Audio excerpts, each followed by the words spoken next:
This is Our View, the television voice of the Washington Federation of State Employees, the people who work for you.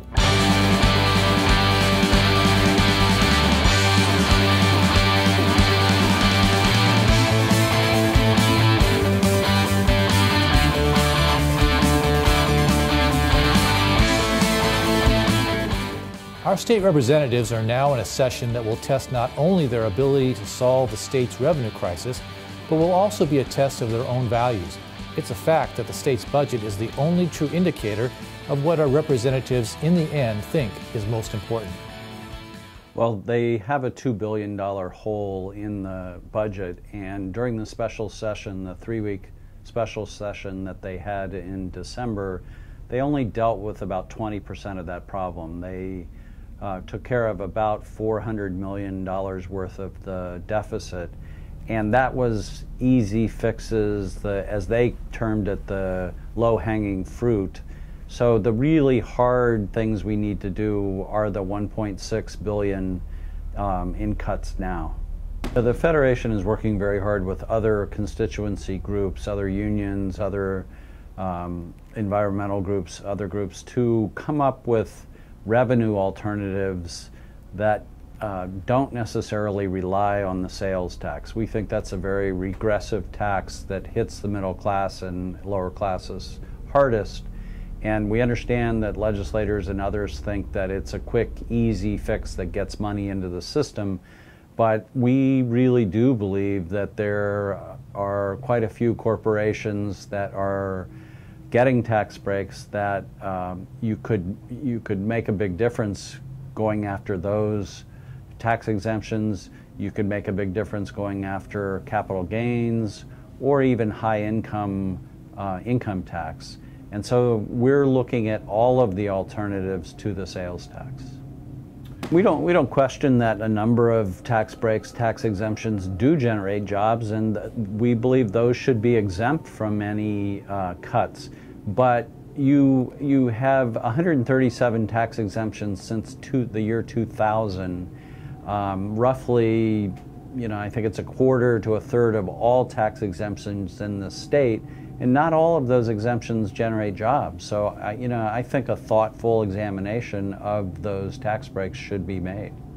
And there's no question that every tax break has its constituency, but this is about shared sacrifice, and state employees, teachers, environmental groups, many groups have taken their share of the cuts, and other entities in the community have not. So it really is a question of fairness at this point. I do think the sales tax is one of the bad ideas. If there's nothing left standing that will be moved to the ballot, then that is the last thing that people should consider. But initially it is a very regressive tax. It's going to hurt those who can pay at the least the most right now, and there are many cuts that are horrible.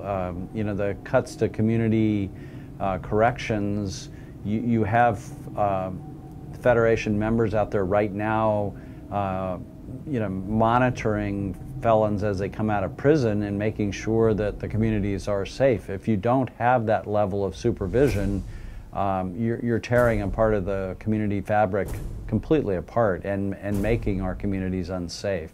Closing Rieder State School is a really bad idea. There's no services in that geographic locality that could take up the slack there. Cutting health care further for state workers, we think that's a really bad idea. State employees took a 25% cut to their premiums in the last biennium, and we think they've taken their share.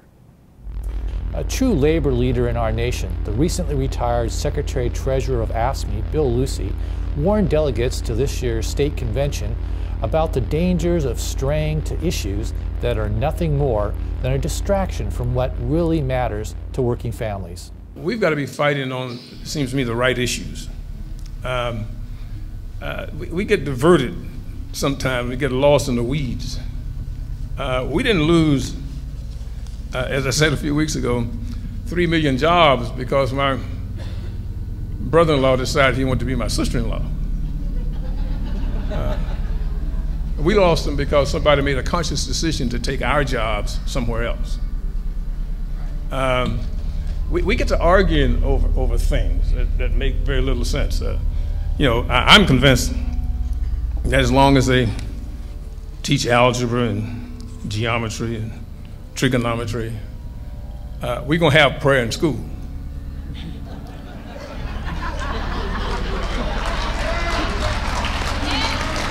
So we ought not get lost on the relevance of some things.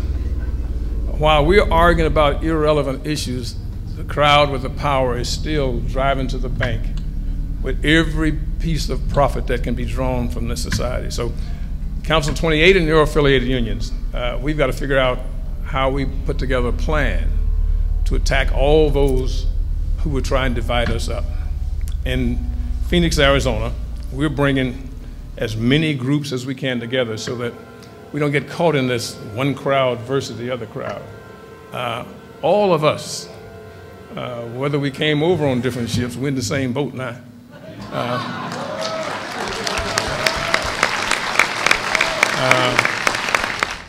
Public service workers in the U.S. feel like they're under attack. The reason they feel that way is because they are. And this attack is happening in governments around the world. A spokesman for TUAC, the Trade Union Advisory Committee, says this attack is not helping government finances at all. In fact, it is further damaging the economies of many countries.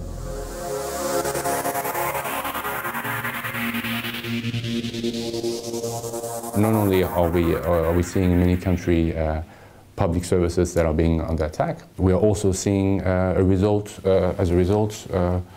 that there's no growth anymore. There's no steam in the private sector. The private sector is in deep recession, and so the only remaining engine, which was public services, has also been cut. And so we are now seeing these the costs, the impact of those very short-term measures, short-termist measures of cutting on public services, which is that we are now in the situation of what some call a double-dip recession. We had a first crisis in 2008, and now because of the austerity measures, we are now back to square one, a second recession, and with, again, this time an economic recession which is coupled to sovereign debt crisis. So what we are saying is, well, the way out this time is to protect, support, consolidate public services. In terms of arguments, so to speak, what we tell governments is that first we contest the view that private sector does better. And there's one simple reason for that, is that public services deal with issues deal with public goods, okay, health, security, transport. These are services that do not follow a private sector model. They typically involve long-term investments, very long-term investments that private companies cannot finance. But also because these are services that are not easily quantifiable. You can't boil down, for example, health to purely financial or economic metrics. Health is something that is non-negotiable, so to speak. And second, we're saying then is that there's also a strong economic ground for that, which is that public services is an engine of growth. It is a powerful tool to support demand, household, robust, solvent demand, a demand that is not leveraged, that is not debt financed, a demand that is robust. And that's the best way for most of our economies to move out from the crisis. January, an important month in U.S. labor history. Here's Ross Rieder. On October 7, 1965, civil rights leader Martin Luther King, Jr. spoke to the Illinois State AFL-CIO in Springfield. His description of the role of trade unions in civil rights struggles is worth noting. These are his words. There have been two groups who have suffered at the hands of the writers of American history: the labor movement and the Negro people. The labor movement was the principal force that transformed misery and despair into hope and progress. It is a mark of our intellectual backwardness that these monumental achievements of labor are still only dimly seen, and in all too many circles, the term union is still synonymous with self-seeking, power hunger, racketeering, and cynical coercion. The other group denied credit for its achievements are Negroes. Cotton, called white gold, was the product of African American labor. The bodies, then called black gold, built the economies of many nations through the nefarious but immensely profitable slave trade. It is not a coincidence that the labor movement and the civil rights movement have the same essential origins: the burning needs of an oppressed poor for security and equality, close quote. The railroad magnate George Bear told us, "The rights and interests of the laboring man, former slaves included, will be protected and cared for, not by labor agitators, but by the Christian men to whom God in his infinite wisdom has given control of the property interests of the country." Martin Luther King Jr. noted that Victor Hugo's response was, "There's always more misery in the lower class than there is humanity in the upper class."